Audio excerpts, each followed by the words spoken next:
It was a dark summer night. The humidity clung to skin like a second layer of discomfort, heavy, suffocating, almost suffused with dread. A single car rolled to a stop in Essex, Maryland, just past 11 p.m. on July 28, 2021. The air was still, broken only by the distant hum of traffic and the faint chirp of cicadas. Officers expected a simple traffic violation. Fake tags, no insurance. But that assumption shattered the moment they approached the trunk. They were preparing to tow the vehicle and allowing the driver to collect her belongings when the odor hit. A putrid, sickly sweet stench creeping into the thick night air. When questioned about the smell, Nicole Johnson didn't flinch. She muttered calmly, "It's just dirty clothes," even suggesting it might be a dead animal. But the truth was far darker. Maggots writhed along the edge of the trunk like a living carpet feeding on what lay inside. A stained suitcase and plastic tote sat hidden beneath a grimy blanket. Officers ordered her to remove them. Nicole hesitated, then slowly pulled the suitcase into the open and unzipped it. Silence screamed in that moment. The skeletal remains of 7-year-old Joshlyn Marie James Johnson lay curled inside. Beneath the tote lay 5-year-old Larry Darnell O'Neill III beside his sister. 2 small lives, discarded and left to rot in the back of a car. Welcome back to Criminally Human, where behind every headline lies a person, a story, and a tragedy that didn't have to happen. To understand how Joshlyn and Larry ended up here, we must go back to 2019. Their mother, Deshelle, was drowning in grief and poverty after leaving Dayton, Ohio. Struggling to stabilize her life, she entrusted her 2 children to her sister, Nicole Michelle Johnson. It was meant to be temporary, a lifeline until Deshelle could get back on her feet. Nicole promised safety. She promised stability.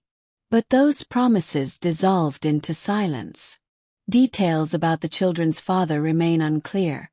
There is little public information about his involvement or whereabouts during these tragic events, highlighting yet another absence in the fractured system meant to protect these kids.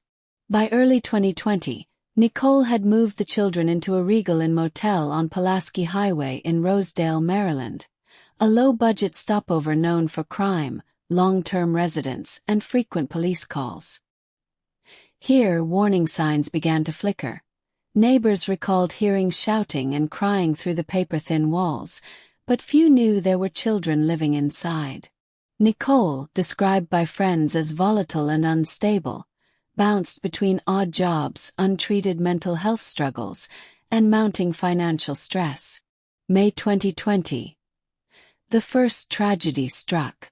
Charging documents reveal that during an outburst at the Regal Inn, Nicole struck Joshlyn repeatedly. The blows caused the 7-year-old to collapse and hit her head. Rather than calling 911, Nicole panicked. She placed Joshlyn's body into a suitcase and hid it in her trunk. For more than a year, she drove with her niece's remains decaying in silence, masking the smell with air fresheners and excuses. Summer 2020. Early 2021. Deshelle tried to regain custody. She called Nicole repeatedly. She contacted Maryland authorities, asking for wellness checks. Their grandmother, Michelle, reached out to Child Protective Services multiple times, pleading for someone to verify the children's safety. But the calls led nowhere. No home visits, no follow-up. Paperwork stalled in bureaucratic limbo. And because there was no formal custody transfer on record, the children's absence never triggered school or medical alarms. March 2021. Deshelle arranged to finally take her children back. But Nicole had already disappeared from the Regal Inn. She was now living out of her car, drifting between parking lots and backroads around Baltimore County.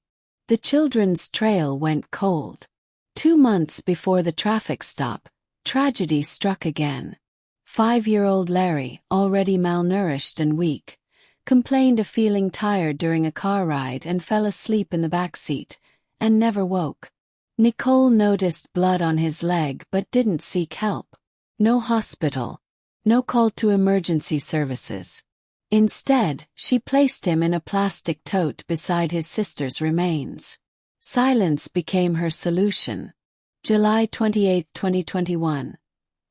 11:17 p.m. Officers spotted Nicole speeding along Eastern Boulevard near Wagner's Lane. The vehicle had fake temporary West Virginia tags, no registration and no insurance. Nicole had no driver's license. As officers began writing citations and prepared to tow the vehicle, she made a chilling remark. Calm, almost detached. "It don't matter. I won't be here in 5 days. Y'all going to see me on the news making my big debut." Minutes later, as officers opened the trunk, her prophecy came true. Inside the suitcase and tote were the decomposed remains of Joshlyn and Larry. Their small bodies were skeletal. Autopsies revealed the horror. Joshlyn weighed just 18 pounds. Larry only 21. Both showed signs of prolonged starvation and neglect, evidence of malnourishment spanning months, if not years. Nicole Johnson was arrested immediately, charged with first-degree child abuse resulting in death, neglect, failure to report a death, and improper handling of human remains. She was held without bond. In February 2025, after years of hearings and heartbreaking testimony, she received a life sentence with all but 50 years suspended. In court, Joshlyn confronted her sister through tears. She spoke of betrayal, how she had placed her children in Nicole's care to protect them, only to lose them forever. The judge condemned the crime as unspeakable cruelty. Yet even with a sentence handed down, questions lingered. How could 2 children vanish from every system meant to protect them? How did no one notice their absence for over a year? This wasn't a single failure. It was a chain reaction. No custody paperwork, no school attendance, no medical records, no welfare checks. Each missing safeguard created another hiding place for suffering.